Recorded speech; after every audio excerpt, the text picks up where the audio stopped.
Hi అండి. ఈరోజు మనము గోంగూర పప్పు ఎలా చేసుకోవాలో చూసేద్దాం రండి. మనం గోంగూర పప్పు చేసుకుంటున్నామండి. ముందుగా కుక్కర్ తీసుకొని 1 కప్పు కందిపప్పు, 1 కప్పు కందిపప్పు తీసుకొని కొన్ని పెసరపప్పు కూడా తీసుకోవాలి.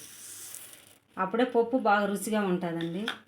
వాటర్ పోసుకొని ఒక 2-3 సార్లు శుభ్రంగా కడిగేసుకోవాలి. ఒక 2 టమాటాలు, ఒక 10 పచ్చిమిరపకాయలు చీల్చుకొని వేసుకున్నానండి. ఒక ఉల్లిగడ్డ చిన్నది, ఒక చెంచా ధనియాల పొడి, ఒక 1/2 చెంచా జీలకర్ర, ఒక చెంచా పసుపు, ఒక చెంచా కారం. అంటే మనం పచ్చిమిరపకాయలు వేసుకున్నాం కదా, కానీ ఒక చెంచా కారం కూడా వేసుకుంటే బాగుంటుంది. ఒక చెంచా ఆయిల్. ఇప్పుడు మనము కప్పు కందిపప్పు తీసుకున్నాం కదండి, 3 కప్పులు వాటర్ పోసుకున్నాం.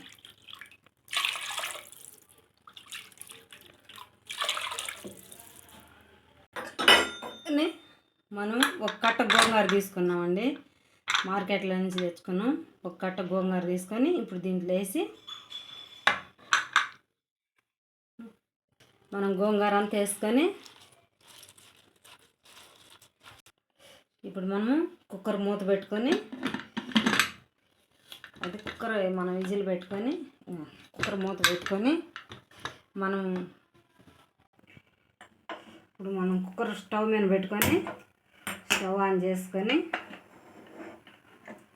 ఇది ఒక బాగా 5-6 విజిల్లు రానియాలండి. ఎందుకంటే మనం పప్పు అది నానబెట్టలేదు కాబట్టి, డైరెక్ట్ వేసుకున్నాం కాబట్టి ఒక 5-6 విజిల్లు వస్తే మనకు పప్పు, గోంగూర, మనం వేసిన టమాటా ఇవన్నీ మంచిగా ఉడికిపోతుంది.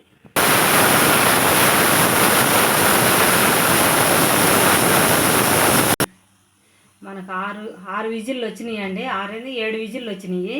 మనం స్టవ్ బంద్ చేసుకుందాం. ఆవిరంతా వెళ్ళిపోయినాక తర్వాత కుక్కర్ మూత తీద్దాం. మనం కుక్కర్ మూత తీసుకుందామండి. ఆవిరంతా పోయింది. మనకైతే పప్పు సూపర్గా ఉడికిపోయిందండి. గోంగూర పప్పు మంచి స్మెల్ కూడా వస్తుంది. ఇప్పుడు మనం ఈ పప్పుని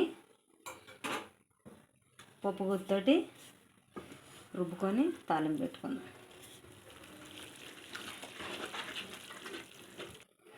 ఇప్పుడు మనము ఉప్పు వేసుకోవాలండి. ఉప్పు వేసుకొని పప్పు మెత్తగా రుబ్బేసుకోవాలి. మనం పప్పు రుబ్బుకున్నామండి, గోంగూర పప్పు రుబ్బుకున్నాము. ఇప్పుడు మనం కళాయి పొయ్యి మీద పెట్టుకొని, వాడిని పొయ్యి మీద పెట్టుకొని ఒక 3 చెంచాల ఆయిల్ వేసుకొని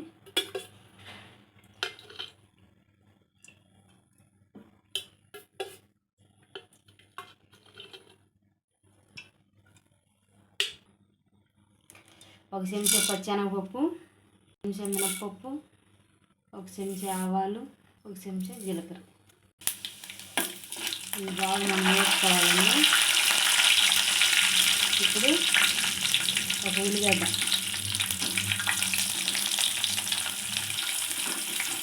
కూడా బాగా వేగనివ్వాలి. ఉల్లిగడ్డ వేగితేనే తాలింపులో బాగుంటుంది. ఇప్పుడు మనము 4 వెల్లుల్లిపాయలు దంచేసుకోవాలండి. పప్పులో బాగా టేస్ట్ అనిపించింది. 4 పచ్చిమిరపకాయలు, ఒక 3 ఎండుమిరపకాయలు అండి వేసుకొని బాగా వేగనివ్వాలి. ఇప్పుడు మనం ఒక 3 రెమ్మలు కరివేపాకు.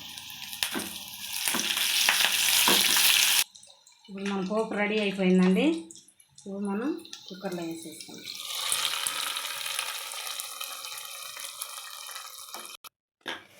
ఇప్పుడు తాలింపు కుక్కర్లో వేసుకొని పప్పులో బాగా కలుపుకోవాలి. మనం ఉప్పు అది ఇప్పుడే చూసుకోవాలండి. ఉప్పు చాలకపోతే వేసుకోవాలి. నాకైతే సరిపోయిందండి ఉప్పు. ఇక మనం ఏం వేసేది లేదండి. ఎంతో సూపర్గా ఉన్నది. అన్నీ వేసేసుకొని పప్పు ఉడకబెట్టుకున్నాం కదా, ఇప్పుడైతే మనమైతే కుక్కర్లో వేసుకుంటున్నాం, కానీ పప్పు అప్పుడు మా అమ్మమ్మ మా నాయనమ్మ వాళ్ళు మన సట్టుల్లో పెట్టి ఉడకబెట్టి అంత పప్పు గోంగూర ఉండేవాళ్ళు. ఇంకా సూపర్ టేస్టీగా ఉండేదండి కట్టెల పొయ్యి మీద వండితే. మనం ఇప్పుడు అన్నీ గ్యాసులు వచ్చి కుక్కర్లు ఇవి వచ్చినాయి, కానీ సట్టి పెట్టి వండేవాళ్ళు కట్టెల పొయ్యి మీద. ఎంతో రుచిగా ఉండేది అసలుకి కట్టెల పొయ్యి మీద వండితే. మన పప్పు తెరులుతుంది కదండి, కొంచెం లాస్ట్లో కొత్తిమీర కొంచెం వేసుకొని పప్పు వేసి గెంటుతోటి కలిదిప్పుకోవాలండి, లేకపోతే అడుగంటుకునిద్ది. అడుగంటుకొని గట్టిగా అవుతుంది, అప్పుడు బాగుండదు పప్పు. మన పప్పు అయిపోయిందండి. ఇప్పుడు మనం స్టవ్ ఆఫ్ చేసేసుకున్నాం. స్టవ్ ఆఫ్ చేసుకొని మూత పెట్టుకున్నాం. ఇప్పుడు మన గోంగూర పప్పు రెడీ అయిపోయిందండి. ఎంత బాగా వచ్చిందో చూడండి. మన గోంగూర పప్పు రెడీ అయిపోయిందండి. ఎంతో రుచిగా టేస్టీగా ఉండే గోంగూర పప్పు రెడీ అయిపోయింది. ఒకసారి మీ ఇంట్లో కూడా చేసుకొని ట్రై చేయండి. ఈ వీడియో కనుక మీకు నచ్చినట్టయితే లైక్ చేయండి, షేర్ చేయండి, సబ్స్క్రైబ్ చేసుకోండి.